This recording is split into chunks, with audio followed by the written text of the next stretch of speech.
ভূমিকম্প থেকে নিস্তার নেই। অচেনা অতিথির গত কয়েকদিন ধরে যেন ঢাকা স্থায়ী বাসিন্দা হওয়ার চেষ্টা।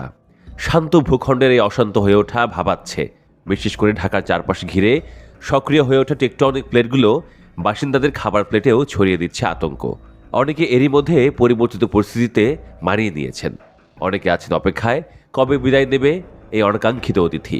কেউ আবার চিন্তামগ্ন, চায়ের কাপে কাঁপা কণ্ঠের প্রশ্ন তুলছেন, ছোটখাটো ধাক্কা দিয়েই কি এই অতিথিতে আসা অতিথি বিদায় দেবে, নাকি আসবে আরো বড় ধাক্কা? অনেকে বড় কম্পন আসবে সে বাস্তবতা স্বীকার করতে নারাজ।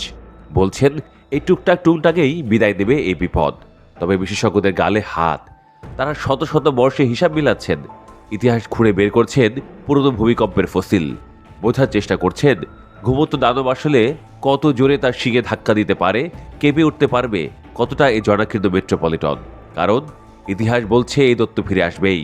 ইথিওপিয়ায় যেমন 12,000 বছর পর জেগে উঠেছে মহাঘুমে মগ্ন থাকা আগ্নেয়গিরি, তেমন বাংলাদেশেও শত শত বর্ষ আগে ধ্বংসের রেশ রেখে যাওয়া ভূমিকম্পের ফিরে আসা অসম্ভব নয়, বরং তেমন কিছু ঘটা হতে পারে অনিবার্যদীয়তি।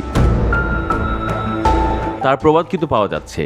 এই থামলো ভেবে মানুষ যখন নিশ্চিত হওয়ার চেষ্টা করছে, আতঙ্ক ভুলে হতে চাইছে নির্ভার, তখনই মাটির হাহাকার কাঁপিয়ে দিচ্ছে সব।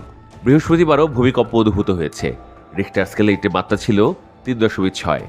ভূমিকম্পটির উৎপত্তি স্থল ছিল নরসিংদী ঘোড়াশাল এলাকায় বলে প্রাথমিকভাবে জানা গেছে। বিশেষজ্ঞরা বলছেন মূল ভূমিকম্প শেষ হলেও ঝুঁকি পুরোপুরি কেটে যায় না। ভূপৃষ্ঠের নিচে জমে থাকা চাপ হঠাৎ স্থিতিশীল না হওয়ায় পরে যে ছোট ছোট কম্পনগুলো ঘটে সেগুলোকে আফটারশক বলা হয়। এটি মূল ভূমিকম্পেরই ধারাবাহিক ক্ষুদ্র প্রতিক্রিয়া।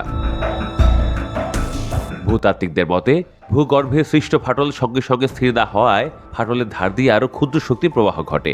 সেই কারণে কিছুক্ষণ পর আবারও ছোট মাত্রার কম্প ধরা পড়ে। এসব আফটারশক কখনো কয়েক মিনিটের মধ্যে দেখা দেয়, আবার কখনো কয়েক ঘন্টা বা কয়েকদিন পরেও হতে পারে। মার্কিন ভূতাত্ত্বিক জরিপ সংস্থা USGS জানায়, বড় ধরনের ভূমিকম্প হলে আফটারশক কয়েক সপ্তাহ, এমনকি কয়েক মাস বা বছর ধরেও চলতে পারে।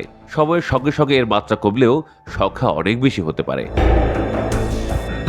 বিশেষজ্ঞরা সতর্ক করে বলছেন, ভূমিকম্পের পর সবচেয়ে ঝুঁকিপূর্ণ সময় হলো প্রথম 72 ঘন্টা। এ সময়েই অধিকাংশ আফটারশক দেখা দেয়।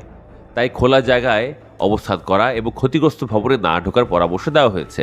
দুর্বল ভবনগুলো ছোট কম্পনেও ধসে পড়তে পারে, যা বড় ধরনের বিপদের কারণ হতে পারে। তাদের মতে বড় কম্পন থেমে গেলেও সতর্কতা শেষ হয় না, বরং আফটারশকই পরবর্তী ঝুঁকির বড় উৎস। জনগণের নিরাপত্তা নিশ্চিত করতে ভূমিকম্প পরবর্তী সময়েই সর্বোচ্চ সতর্কতা জরুরি। এদিকে বিজ্ঞানীরা বলছেন, এখনও পৃথিবীর কোথাও নির্ভুলভাবে ভূমিকম্পের আগা পূর্বাভাস দেওয়া সম্ভব হয়নি। দীর্ঘ গবেষণার পরও নির্ভরযোগ্য পদ্ধতি উদ্ভাবন না হওয়ায় নিকট ভবিষ্যতেও সঠিক আগাম বার্তা পাওয়ার সম্ভাবনা কম।